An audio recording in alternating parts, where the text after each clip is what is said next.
Fans are on their feet. We are not yet to overtime. We'll take the green with 4 laps to go.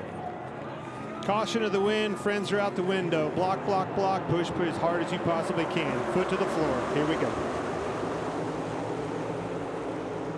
You're going to see big blocks out of McDowell.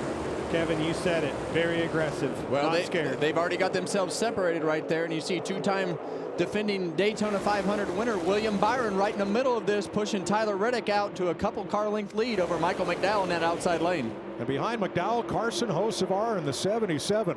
They call him the Hurricane. Where he goes, there's likely to be stiff winds and maybe carnage in his wake. We'll see.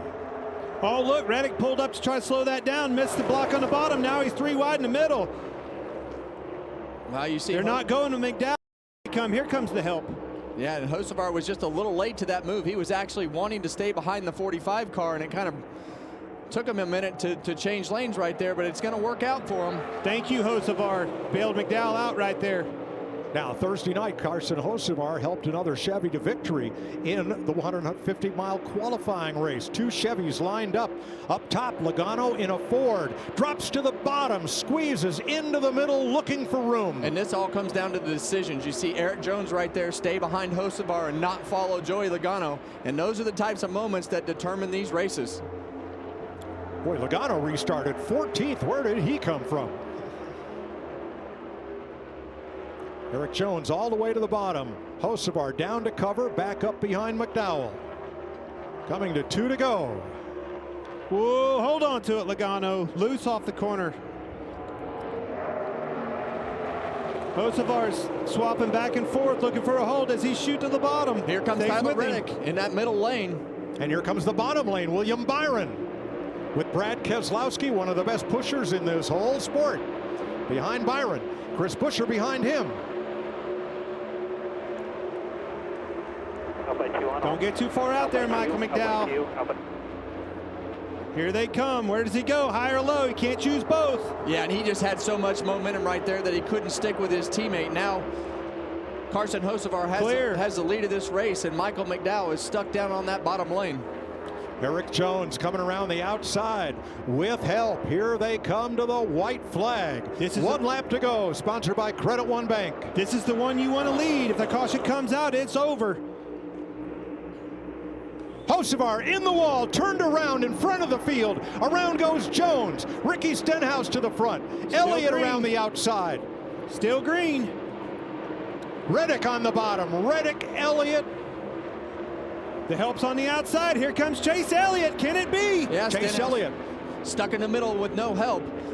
Zane Smith with him. On the bottom is Tyler Reddick. They come up single file. Zane Smith's going to have 1 shot at Chase Elliott, NASCAR champion, most popular driver, trying for the win, and Reddick to the top side. He's got help. Riley Herbst, his teammate. Reddick drops to the bottom. Alongside Elliott, in the wall goes Herbst, and Tyler Reddick comes to the line. Wow. A shower of sparks behind him. Unbelievable. Unreal. Didn't really hear of him all day long until the last lap. Daytona proves yet once again it's all about the last lap. That's the only lap that you have to lead. What a great job there by Tyler Reddick at the end. The 30-year-old from Corning, California, will get his 9th career win in his 219th start. Did we get it? I just want to be sure. Did not wait for that move. As soon as he got to the bumper, he went around him.